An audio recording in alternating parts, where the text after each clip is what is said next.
Games, most of us love them. Arcade games? Not everyone has tried them, including me. Hello everyone, today I'm going to Arcade Center and I'm going to try and play every game there. We're going to Taito station in Shinjuku. It had some decent reviews and people said they had a bunch of games over 5 floors, so we're gonna check it out. So the tier list where we are going to rank every game, every arcade game. First up we got this piano game called Nostalgia. I give it a C rank, meaning I only play it one time. You play it by mashing the keys, it's fun, just ignore that it's a piano and focus on hitting the right section on the keyboard. Decent song selection. Actually, I'm moving it up to B since I did play it a couple more times and because I got better it got more fun. But still a B because we got a much better piano game coming soon. Next is Taito Connect. Hey, if you like dancing with your favorite anime girl, then this game is for you. I obviously picked the big oppa girl and I have to say, it's a lot of fun. I felt like a pro dancer, but I probably looked very silly. But it's the feeling that counts. I played it multiple times, good song selection, controls are not perfect, so I give it an A. And it made me sad when I had to leave my waifu because I didn't create a card and saved her on it. Because I couldn't figure out how to do it. Pop and music, I give this game a D. Bad song selection, too many buttons that don't feel satisfying at all. Good luck playing this game if you are colorblind. I really tried to get better at this game, but it didn't feel fun at all. And now for the best piano game there is. This game is so popular that you'll find people queuing to play it. How is it better than the first one, you might ask? Because it doesn't try to be a piano. There is a touch surface where you can slide notes to the side and you can even go up and down because it got this sensor on the side. Some notes require you to lift the hand and hold the note in the air. That's so cool and unique in my opinion. The song selection is the best. It got all the trendy and popular songs. Because of copyright I had to mute them in this video.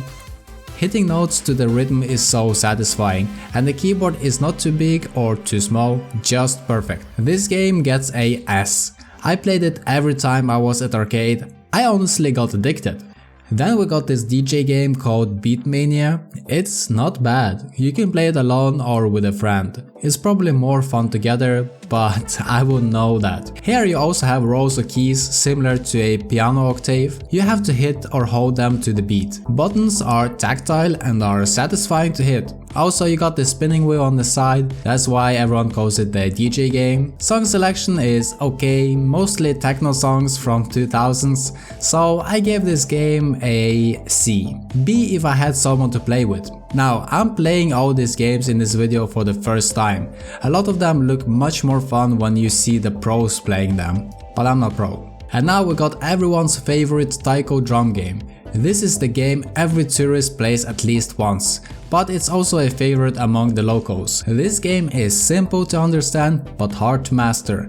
Small red circle, hit the middle, small blue circle, hit on the side. If it's a big circle, you need to hit with both sticks. You can play it alone or with a friend. From what I've seen, this is a friends/couples game compared to all the previous games where you'd rather play alone. I gave this drum game a solid A. I would put it at S, but since it's designed for 2 people, it feels weird when you occupy a 2-player game for yourself and everyone behind you is looking at you like, when are you gonna finish? Me and my friends want to play it as well.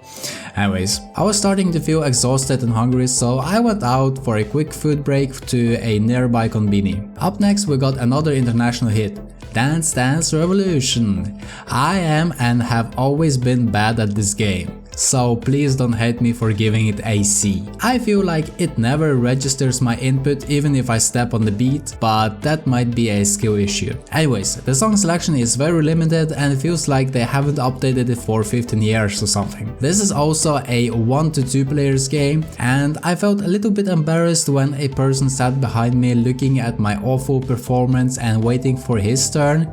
So yeah, See, it is. It just feels outdated. Another of my favorites is this circle rhythm game called Mai Mai. There's buttons all around that you need to hit when the circle coming from the middle reaches it. It also have multiple touch and slide elements, so you need to be fast moving your hands around for this game. I see a lot of pros use special gloves when playing this game because it makes it easier to slide around the screen. This was the first game in the arcade that got me addicted. It has a really nice song selection with plenty of trendy anime and J-pop songs. The machine is a little bit low for me, so I need to bend my knees to be comfortable and have it at my eye level. Besides that, it is also a 1 to 2 players game, therefore I give it an A. Afterwards, I decided to try some of the more traditional games on another floor. They have Street Fighter, Tekken, a bunch of strategy, anime, card games. I wanted to try it, but I had to buy special cards and everything felt so complex, and obviously it's all in Japanese. So I decided to try one of the mecha games because I played a similar game on PC. But everything was so confusing and I failed miserably. Because this is not really my thing, I give it a D. Maybe if I tried the fighting game I'd like it more, but at this point I was starting to feel really tired, so I decided to try one last game. I regret it a little bit because it got me addicted.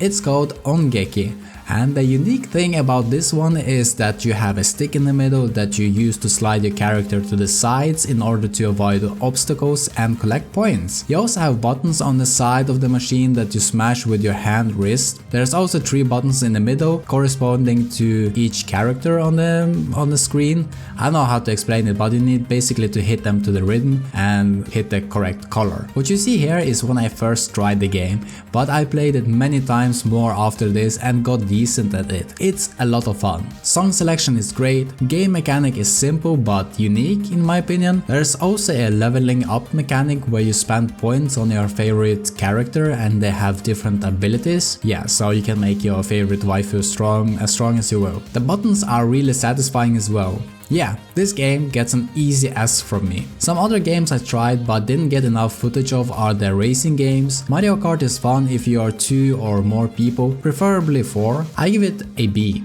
because there's only like 5 levels to choose from in Mario Kart. Another one I liked is Initial D. I enjoyed it a lot more because it felt like a realistic game, especially if you used manual transmission mode, and it's more fun to play it alone, I guess. That one gets an A. And just like that, I spent all day at the game center. It was a lot of fun, but I am too tired now. My eyes are dry. I can't keep playing rhythm games anymore, so I have to go home. I had a lot of fun. I'm pretty sure maybe I got to play almost all of the games. So yeah, it was a lot of fun. Leave a comment if you have tried any before and what's your opinion, what you think. But yeah, now it's dark, as you can see, since we spent all day at the game center. Anyways, I'm gonna head home. See you next one. Bye!